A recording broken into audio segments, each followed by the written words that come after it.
શુક્રાચાર્યની પુત્રી દેવયાનીની પ્રેમ કહાની. શુક્રાચાર્યની પુત્રી દેવયાનીના પ્રેમ પ્રસંગ અને વિવાહની આ કથા ખૂબ જ રસપ્રદ છે. આવો આ પૌરાણિક કથા સાંભળીએ. પ્રાચીન કાળમાં દેવતાઓ અને રાક્ષસો વચ્ચે અનેક યુદ્ધો થયા. આ યુદ્ધોમાં ક્યારેક દેવતાઓ જીતતા અને ક્યારેક રાક્ષસો.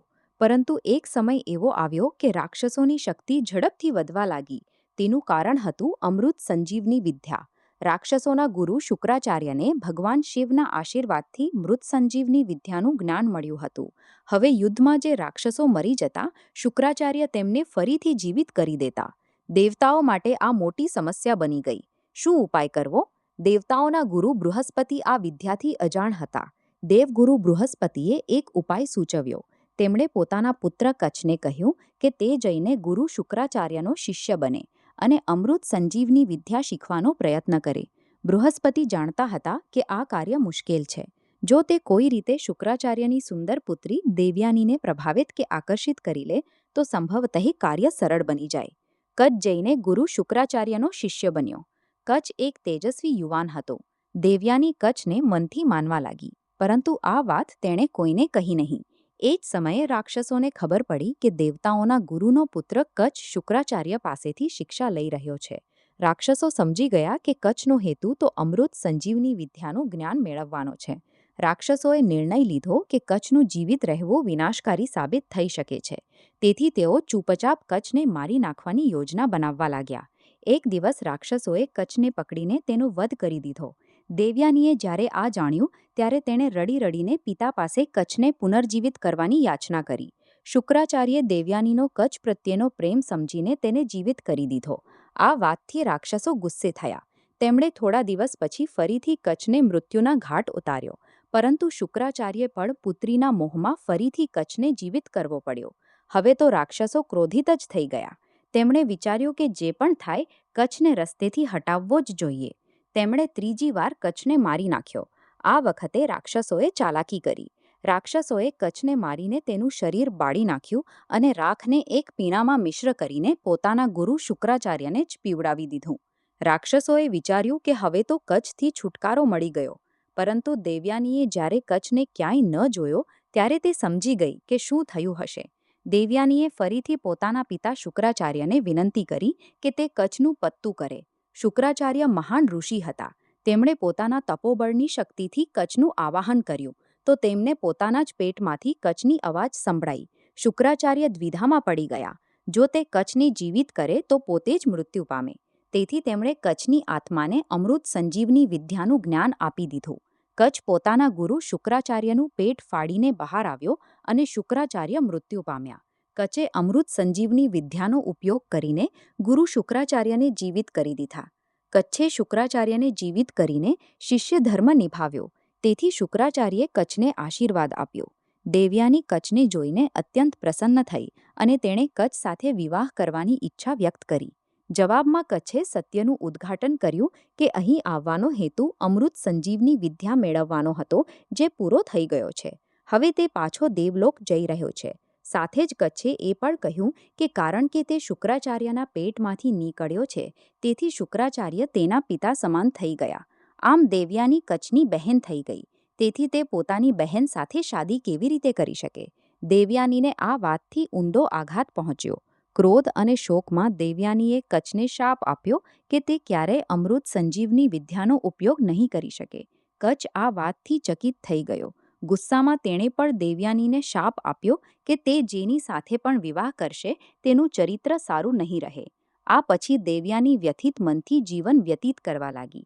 એક દિવસ દેવયાની રાજકુમારી શર્મિષ્ઠા સાથે વનમાં સ્નાન કરવા ગઈ. રાજકુમારી શર્મિષ્ઠા શુક્રાચાર્યનું ખૂબ સન્માન કરતી હતી અને તેમને મુખ્ય સલાહકાર નિયુક્ત કર્યા હતા. આ કારણે દેવયાની અને શર્મિષ્ઠામાં ઓળખ અને મિત્રતા હતી.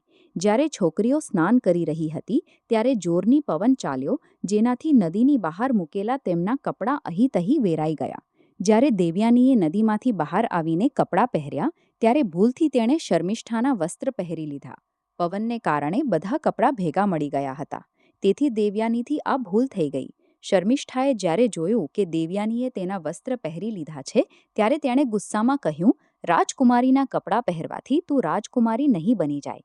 તારા પિતા મારા પિતાના સેવક જ છે. તો તું પણ સેવિકા જ છે. દેવયાની એક અતિ સુંદર યુવતી હતી. રાજકુમારીના વસ્ત્ર પહેરવાથી તેની સુંદરતા વધુ વધી ગઈ હતી.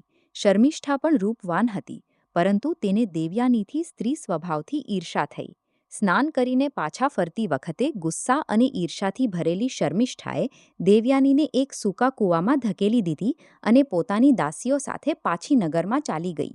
કૂવો ખૂબ ઊંડો નહોતો, તેથી દેવયાની બચી ગઈ, પરંતુ તે કૂવામાંથી બહાર નીકળી શકી નહીં. પડવાથી લાગેલી ચોટથી પીડાતી દેવયાની બચાવની ગુહાર લગાવવા લાગી. સંયોગવશ આ જંગલમાં યુવાન રાજા યયાતિ શિકાર રમી રહ્યા હતા. રાજા યયાતિ મહાન પ્રતાપી રાજા નહુષના પુત્ર હતા. જ્યારે તે કૂવા પાસેથી પસાર થયા ત્યારે તેમને દેવયાનીની કરુણ પોકાર સંભળાઈ. દેવયાનીનો હાથ પકડીને કૂવામાંથી બહાર કાઢી તેની પ્રાણ રક્ષા કરી. દેવયાની અને સુંદર પુરુષ હતા. તેમના સુંદર વ્યક્તિત્વથી દેવયાની પ્રભાવિત થઈને બોલી, "આપે મારો હાથ પકડી જ લીધો છે, તો હવે છોડશો નહીં. આપ મને પત્ની રૂપે સ્વીકારો." યયાતિ પણ દેવયાનીના રૂપ યૌવનથી પ્રભાવિત હતા. જ્યારે તેમને ખબર પડી કે દેવયાની ગુરુ શુક્રાચાર્યની પુત્રી છે, ત્યારે તે અસમંજસમાં પડી ગયા. દેવયાનીને કહ્યું કે યદ્યપિ યોદ્ધા દેવયાની સાથે વિવાહ કરવા ઈચ્છે છે, પરંતુ ગુરુ શુક્રાચાર્યને આ સંબંધ સ્વીકાર્ય નહીં થાય, તેથી હું આ વિવાહ કરવામાં સમર્થ નથી. આ કહીને દુઃખી મનથી રાજા યયાતિ દેવયાની પાસેથી વિદા થયા. જીવનમાં ફરીથી બીજી વાર દેવયાનીનું તિરસ્કાર થયું. અપમાન, દુઃખના સાગરમાં ડૂબેલી દેવયાની તે જ કૂવા પાસે બેસીને રડવા લાગી.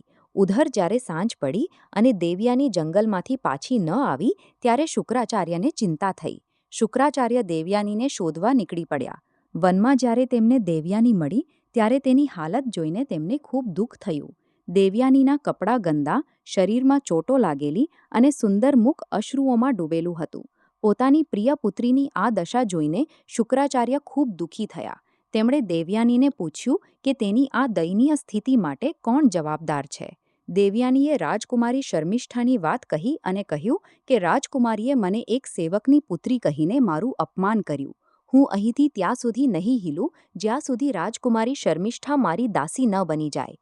આ એક અવાંછનીય ઈચ્છા હતી, પરંતુ ગુરુ શુક્રાચાર્ય આ સ્થિતિમાં પોતાની પ્રિય પુત્રીને ના કેવી રીતે કહે. શુક્રાચાર્ય સંદેશ મોકલ્યો કે તે તેમના રાજ્યમાં પાછા જ નહીં ફરે જો દેવયાનીની ઈચ્છા અનુસાર રાજકુમારી શર્મિષ્ઠા દેવયાનીની સેવિકા ન બને. રાજા વૃષપર્વા આ વાત જાણતા હતા કે ગુરુ શુક્રાચાર્ય વગર અસુરોનું પતન નિશ્ચિત છે. રાજકુમારી શર્મિષ્ઠા પણ આ વાત જાણતી હતી. તેથી પોતાના વંશ અને રાક્ષસ જાતિ માટે તેણે આખરે દેવયાનીની સેવિકા બનવાનું સ્વીકારી લીધું. દેવયાની, શર્મિષ્ઠા અને રાજા યયાતિ દિવસો વીતતા ગયા. એક દિવસ દેવયાની આ વનમાં ઘૂમી રહી હતી કે ફરીથી તેની મુલાકાત રાજા યયાતિ સાથે થઈ. દેવયાની અને યયાતિ બંને એકબીજાને જોઈને અત્યંત પ્રસન્ન થયા. આ વખતે દેવયાની યયાતિને પોતાની સાથે લઈને પિતા શુક્રાચાર્ય પાસે પહોંચી અને યયાતિ સાથે વિવાહ કરવાની ઈચ્છા વ્યક્ત કરી.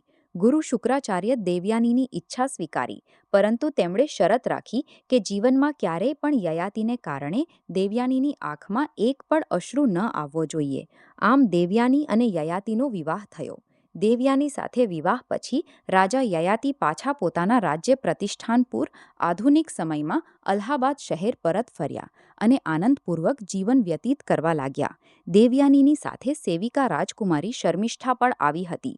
દાસી હોવા છતાં, કારણ કે શર્મિષ્ઠા એક રાજકુમારી હતી, તેથી તેને પણ રહેવા માટે એક સારો મહેલ આપવામાં આવ્યો હતો. એક દિવસ શર્મિષ્ઠા પોતાના ઉદ્યાનમાં ઘૂમી રહી હતી કે તેનો સામનો ઉધરથી પસાર થતા રાજા યયાતિ સાથે થયો. કચ્છના શાપનો અસર કહો કે શર્મિષ્ઠાની સુંદરતા કે વિધિ. શર્મિષ્ઠાની સુંદરતા પર મોહિત થઈ ગયા. શર્મિષ્ઠા પણ યયાતિની ઓર આકર્ષિત હતી. શર્મિષ્ઠાએ યયાતિને વિનંતી કરી કે તે તેની ભાવનાઓનું સન્માન કરીને તેની સાથે વિવાહ કરી લે. ઈચ્છા તો યયાતિની પણ હતી, પરંતુ તે જાણતા હતા કે દેવયાનીને ખબર પડશે તો ખૂબ ક્રોધિત થશે. દેવયાનીને કષ્ટ થશે તો ગુરુ શુક્રાચાર્યનો રોષ યયાતિ પર તૂટશે. શર્મિષ્ઠા યયાતિને કહે છે, રાજધર્મ અનુસાર આ વાત જરા પણ અનુચિત નથી કે એક રાજા એક રાજકુમારી સાથે વિવાહ કરી લે.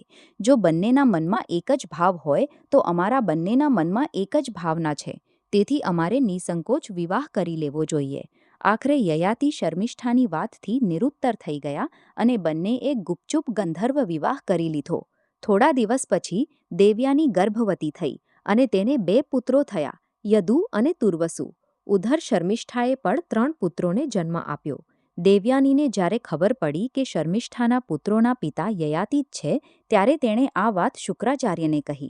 ક્રોધિત શુક્રાચાર્યે રાજા યયાતિને શાપ આપ્યો કે તે તુરંત જ એક વૃદ્ધ પુરુષ બની જાય. શુક્રાચાર્યનો યયાતિને શાપ. દેવયાનીએ જ્યારે જોયું કે તેનો યુવાન સુંદર પતિ હવે એક રૂપહીન વૃદ્ધ વ્યક્તિ બની ગયો છે, ત્યારે તેને કષ્ટ થયું. દેવયાનીએ પિતા શુક્રાચાર્યને વિનંતી કરી કે તે પોતાનો શાપ પાછો લઈ લે. શુક્રાચાર્યે કહ્યું, મારો શાપ તો પાછો નથી થઈ શકતો. હા, જો યયાતિનો કોઈ પુત્ર પોતાની ઈચ્છાથી પોતાનું યૌવન યયાતિને આપી દે તો યયાતિ ફરીથી યુવાન થઈ જશે. ભોગમાં ડૂબેલા યયાતિનું મન યૌવનના આનંદથી ભર્યું નહોતું. તે મોટા આત્મવિશ્વાસથી પોતાના મોટા પુત્ર યદુ પાસે ગયા અને યૌવન આપવાની વાત કહી. યદુએ યયાતિને માની લીધું નહીં. એ જ રીતે તુર્વસુ, અનુ અને દ્રુહ્યુએ પણ ઠુકરાવી દીધો.